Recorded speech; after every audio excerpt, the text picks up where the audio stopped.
Avant de commencer, arrêtez-vous un instant. La prochaine fois que vous monterez dans un bus, fermez les yeux et essayez d'écouter. Vous remarquerez quelque chose de curieux. Le bruit du moteur ne vient pas de l'avant, mais de l'arrière. Et si vous regardez par la vitre arrière, vous verrez ces grilles d'aération, ces persiennes métalliques qui laissent échapper la chaleur du moteur.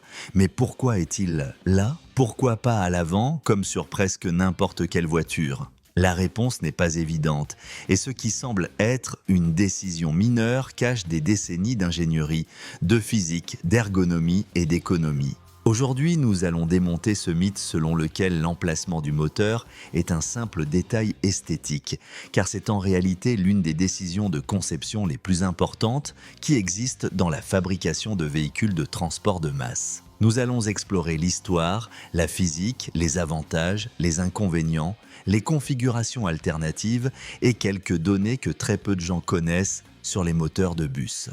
Alors, installez-vous confortablement, car ce voyage va être long, mais passionnant. Pour comprendre pourquoi le moteur est à l'arrière, nous devons d'abord comprendre comment nous en sommes arrivés là. Et pour cela, il faut voyager dans le temps. Les premiers bus du XXe siècle étaient, par essence, des camions avec une carrosserie posée dessus. Ils dérivaient directement des véhicules de transport de marchandises et, comme tout camion de l'époque, ils avaient le moteur à l'avant, sous un capot proéminent. C'étaient des véhicules bruyants, inconfortables et avec une répartition du poids assez problématique. Dans les années 30 et 40, les constructeurs ont commencé à expérimenter. Ils ont réalisé que si le bus devait transporter des personnes et non des marchandises, il fallait repenser complètement la conception à partir de zéro. La question était, quelle est la meilleure façon d'optimiser l'espace pour les passagers? La réponse est venue progressivement. Des entreprises comme Mercedes-Benz, MAN, Volvo et Scania en Europe, ainsi que General Motors aux États-Unis, ont commencé à développer des châssis spécifiquement conçus pour les bus, dans lesquels le moteur était déplacé vers l'arrière ou même monté horizontalement sous le plancher. Ce fut une révolution silencieuse qui a changé à jamais les transports publics. Anecdote. Le premier bus à plancher bas avec moteur arrière a été introduit par Mercedes-Benz en Allemagne en 1954. Il s'appelait l'O321H et fut un tournant dans la conception du transport public européen. En Amérique latine, l'adoption du moteur arrière a été plus lente et de nombreux pays ont continué à utiliser des châssis de camions pendant des décennies. Cependant, à partir des années 70 et 80, les bus à moteur arrière ont commencé à dominer les routes de longue distance et les systèmes de transport urbains de masse. Imaginons un bus de 12 mètres de long. Avec le moteur à l'avant, le bloc mécanique occupe le premier mètre et demi du véhicule, ce qui oblige à surélever le plancher dans cette zone, à ajouter un tunnel de transmission au milieu de l'allée et à réduire l'espace disponible pour les passagers à l'entrée. Maintenant, imaginez ce même bus sans rien à l'avant. Le conducteur est assis directement sur l'essieu avant. Le plancher est complètement plat dès la porte d'entrée. Et tous ces mètres récupérés peuvent être destinés à des sièges, à une allée plus large ou même à des zones debout pour les passagers aux heures de pointe. Cela ne semble pas grand-chose jusqu'à ce que vous fassiez le calcul.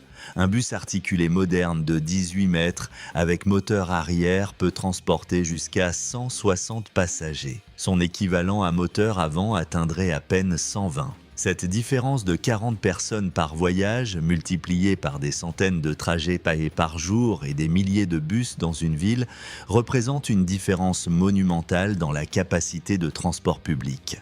Anecdote. Le bus articulé le plus long du monde en service régulier mesure 25 mètres et circule en Suisse. Il s'appelle l'Autotram Extra Grande et peut transporter jusqu'à 256 passagers. Son moteur, bien évidemment, se trouve à l'arrière. De plus, grâce au plancher plat, les bus à moteur arrière permettent d'installer des rampes ou des systèmes hydrauliques pour les personnes en fauteuil roulant ou à mobilité réduite. Dans de nombreux pays, ce n'est pas un luxe mais une obligation légale.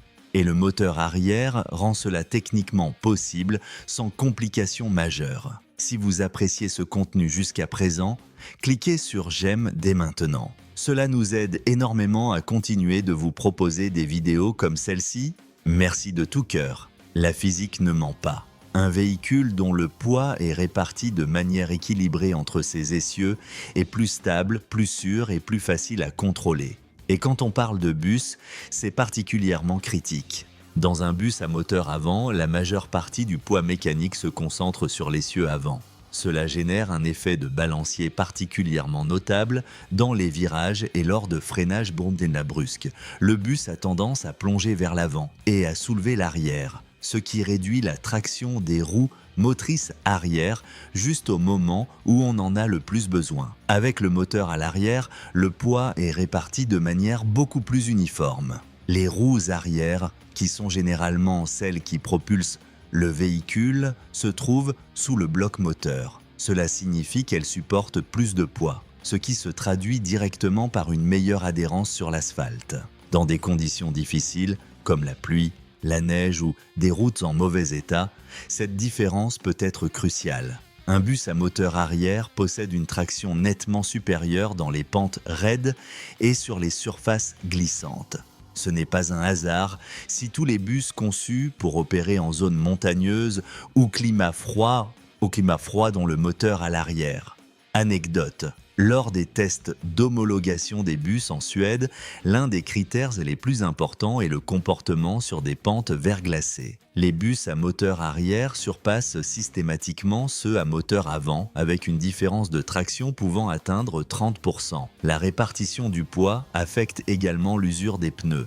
Un essieu surchargé use les pneus beaucoup plus vite, ce qui augmente les coûts d'entretien et les risques de sécurité. Avec le moteur arrière, l'usure est plus uniforme, ce qui prolonge la durée de vie des pneus et réduit les coûts d'exploitation. Cela peut sembler un détail mineur, mais le bruit du moteur a un impact énorme sur l'expérience du passager, surtout lors de trajets de longue distance. Et cela joue aussi sur la concentration et le bien-être du conducteur. Un moteur diesel de grosse cylindrée, comme ceux qui équipent en bas les bus interurbains, peut générer des niveaux sonores compris entre 85 et 100 décibels à proximité immédiate. Pour vous donner une idée, 85 décibels équivalent au bruit d'un mixeur tournant à plein régime et 100 décibels à celui d'un marteau-piqueur. Lorsque ce moteur est à l'avant du bus, ce bruit est transmis directement dans l'habitacle des passagers. Avec le moteur à l'arrière, en revanche, il y a des mètres de carrosserie, de l'isolant acoustique et une distance physique entre le moteur et les passagers. La réduction de bruit qui en découle peut être de 20 à 30 décibels, ce qui, en termes pratiques, fait la différence entre devoir crier pour se faire entendre ou pouvoir tenir une conversation normale. Anecdote, l'Organisation mondiale de la santé établit qu'une exposition prolongée à plus de 70 décibels peut causer des dommages auditifs.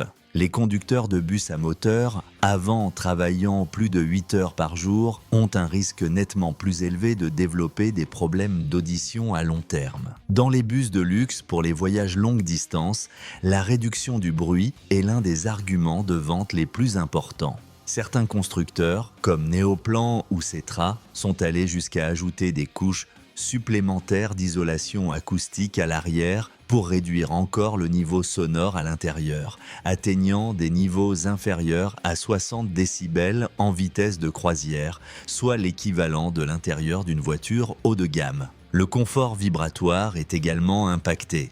Les vibrations du moteur qui, dans un bus à moteur avant, sont transmises directement par le châssis jusqu'au siège avant sont considérablement réduites lorsque le moteur est à l'arrière, surtout pour les sièges du milieu qui sont souvent les plus prisés par les passagers. Ici, nous entrons sur un terrain plus technique, mais essentiel pour comprendre pourquoi le moteur arrière n'est pas seulement plus confortable, mais aussi plus efficace.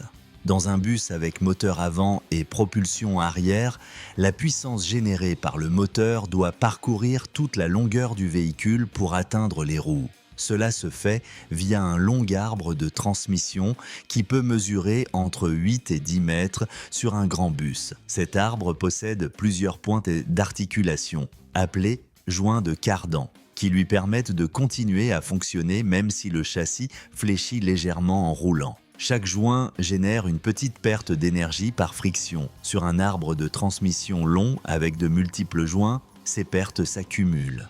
Des études d'efficacité mécanique ont montré qu'un système de transmission long peut perdre entre 5% et 10% de la puissance du moteur avant que cette énergie n'atteigne les roues. Avec le moteur à l'arrière, la distance entre le moteur et les roues est minimale. La transmission est courte, directe et comporte très peu de points de friction. Cela réduit non seulement les pertes d'énergie, mais simplifie aussi la mécanique, la rendant moins sujette aux pannes et plus facile à entretenir. Anecdote: un bus longue distance parcourt environ 200 000 km par an. Avec une amélioration de l'efficacité de 7% sur le système de transmission, ce même bus économiserait l'équivalent de plusieurs milliers de litres de carburant par an.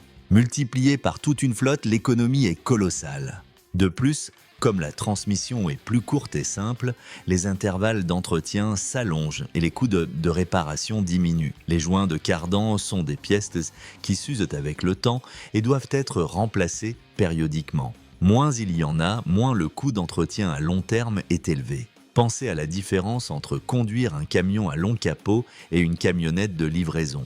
La visibilité vers l'avant est radicalement différente. Le conducteur du camion à capot a un angle mort énorme juste devant le véhicule, ce qui rend les manœuvres précises difficiles dans les espaces réduits. Les bus à moteur avant ont un problème similaire. Même si le moteur est sous le plancher ou derrière un cache, il occupe toujours un espace à l'avant qui pourrait servir à améliorer la visibilité. Sur les modèles les plus modernes, certains constructeurs ont même intégré des caméras à l'avant pour compenser cet angle mort. Avec le moteur à l'arrière, le conducteur bénéficie d'une visibilité avant totalement dégagée. Les pare-brises des bus modernes à moteur arrière peuvent être immenses, presque panoramique, ce qui améliore énormément la perception de l'environnement, surtout aux intersections complexes, aux arrêts de bus fréquentés ou dans les zones piétonnes. Cette meilleure visibilité améliore également la sécurité active du véhicule. Les études d'accidentologie démontrent qu'une bonne visibilité avant réduit les accidents de manière significative, particulièrement les collisions avec les piétons qui représentent le type d'accident le plus grave en transport urbain.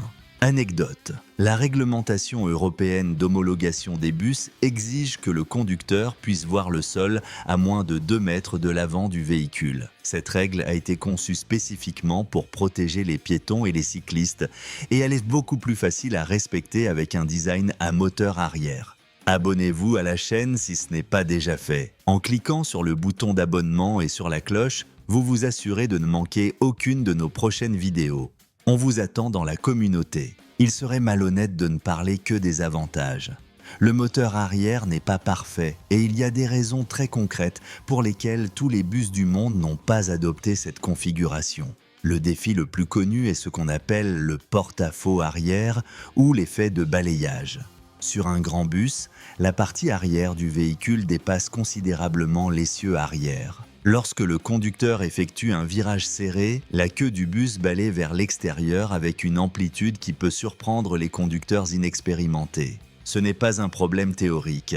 C'est la cause de nombreux incidents dans les villes où les conducteurs n'ont pas reçu la formation adéquate. Le porte-à-faux peut atteindre jusqu'à 3 mètres sur les plus gros bus, ce qui signifie qu'en tournant à un coin de rue, l'arrière peut empiéter sur la voie opposée ou est heurté du mobilier urbain. Un autre inconvénient majeur est l'accès pour l'entretien. Les moteurs arrière sont souvent logés dans un compartiment relativement étroit, ce qui peut compliquer les révisions et les réparations. Sur les bus à moteur avant, le mécanicien a un accès facile en ouvrant un capot ou une trappe latérale. Pour le moteur arrière, il faut souvent ouvrir des panneaux arrière, travailler dans des positions inconfortables ou même accéder par le dessous du véhicule. Anecdote: les mécaniciens de bus dans les grands dépôts métropolitains estiment que les tâches d'entretien de routine sur un moteur arrière demandent entre 15% et 25% de temps en plus que sur un moteur avant conventionnel. Cependant, La plus grande fiabilité du moteur arrière fait que ces révisions sont moins fréquentes. Il y a aussi un problème de refroidissement. Le moteur arrière génère de la chaleur qui doit être dissipée, et comme il est à l'arrière, il ne bénéficie pas du flux d'air naturel qu'un moteur avant reçoit en roulant. Les systèmes de refroidissement des moteurs arrière sont plus complexes et coûteux, incluant plusieurs radiateurs, des ventilateurs électriques et parfois même des échangeurs de chaleur additionnels. Dans les climats très chauds, ce défi thermique peut être particulièrement problématique. Dans des villes comme Dubaï, où les températures dépassent souvent les 45 degrés en été, les bus à moteur arrière nécessitent des systèmes de refroidissement renforcés qui ajoutent du poids, du coût et de la complexité au véhicule. Si le moteur arrière présente tant d'avantages, pourquoi fabrique-t-on encore des bus à moteur avant ? La réponse comporte plusieurs dimensions. La première est économique. Les bus à moteur avant dérivés de châssis de camions sont nettement moins chers à produire. En partageant la plateforme, les composants et les lignes de production avec les camions de fret, les constructeurs peuvent amortir les coûts de développement sur un volume bien plus grand. Un bus scolaire américain typique, avec son long nez reconnaissable, peut coûter entre 30% et 40% de moins qu'un bus à moteur arrière équivalent. Pour les pays en développement avec des budgets de transport limités, cette différence de prix est déterminante. Dans de nombreuses villes d'Afrique, d'Asie et d'Amérique latine, les bus à moteur avant restent l'option la plus viable économiquement malgré leurs inconvénients techniques. La deuxième raison est la facilité d'entretien dans des zones aux infrastructures précaires. Dans les zones rurales ou les pays où le réseau de garages spécialisés est limité, un moteur de camion classique peut être réparé avec des outils de base et des connaissances mécaniques générales. Un moteur arrière moderne, avec son électronique complexe, peut nécessiter un équipement de diagnostic spécialisé indisponible dans de nombreuses régions du monde. Anecdote. En Inde, au Brésil et dans plusieurs pays d'Afrique, plus de 60% des bus en service utilisent encore des châssis dérivés de camions à moteur avant, précisément pour ces raisons de coût et de maintenance. La troisième raison est l'usage spécifique du véhicule. Les bus scolaires nord-américains ont une conception très délibérée. En cas d'accident frontal, le moteur sert de zone d'absorption d'impact pour protéger les passagers. De plus, la porte de secours arrière occupe l'espace qui, sur d'autres designs, est réservé au moteur. Pour cet usage précis, le moteur avant offre des avantages de sécurité qui surpassent les inconvénients ergonomiques. Il existe une troisième configuration qui mérite notre attention, le moteur central. Bien qu'elle soit moins connue du grand public, c'est une solution fascinante qui tente de combiner le meilleur des deux mondes. Dans les bus à moteur central, le propulseur est placé horizontalement, directement sous le plancher du véhicule au milieu du bus. Cette disposition permet d'obtenir la répartition du poids la plus équilibrée possible. Comme le moteur est exactement au centre, le poids est réparti presque parfaitement entre les essieux avant et arrière. Cela se traduit par une stabilité maximale en virage, au freinage et lors de manœuvres à haute vitesse. Les bus articulés bénéficient particulièrement du moteur central. En plaçant le moteur au niveau de l'articulation, on permet aux deux sections de contribuer à la propulsion avec des avantages pour la traction et la maniabilité. Anecdote. Le célèbre bus articulé Mercedes-Benz Citaroget peut avoir le moteur en position centrale sous le plancher ou à l'arrière, selon les versions. Les villes avec beaucoup de pentes préfèrent la version à moteur arrière pour sa meilleure traction. Cependant, le moteur central a ses propres limites. La principale est l'accès pour l'entretien. Un moteur monté horizontalement sous le plancher est extrêmement difficile d'accès. Les techniciens doivent lever le véhicule, retirer des panneaux de sol et travailler dans des positions très inconfortables. Cela augmente les temps d'immobilisation et les coûts. Une autre limite est que le moteur central occupe un espace sous le plancher qui pourrait servir de soute. Dans les bus longue distance, cet espace est crucial pour les bagages des passagers. Avec un moteur central, cette capacité de chargement est réduite. Toute cette discussion sur l'emplacement du moteur peut sembler dépassée avec l'électrification des transports. Et dans une certaine mesure, c'est vrai, les bus électriques changent radicalement la donne. Dans un bus électrique, il n'y a pas de moteur thermique central générant chaleur, bruit et vibration. À la place, on trouve des moteurs électriques de traction qui peuvent être placés directement dans les roues, moteurs-roues. Cela libère totalement l'espace intérieur pour les passagers, les batteries ou les systèmes auxiliaires. Les batteries, qui sont l'élément le plus lourd, peuvent être réparties sur tout le châssis, optimisant le centre de gravité d'une manière impossible avec un moteur thermique. Anecdote. Le bus électrique BYD K9, l'un des plus vendus au monde, affiche une autonomie allant jusqu'à 300 km et ses moteurs sont intégrés directement dans les essieux arrière sans besoin de transmission conventionnelle. Cependant, la transition ne sera pas immédiate. À l'échelle mondiale, plus de 95% des bus en service utilisent encore du diesel ou du gaz.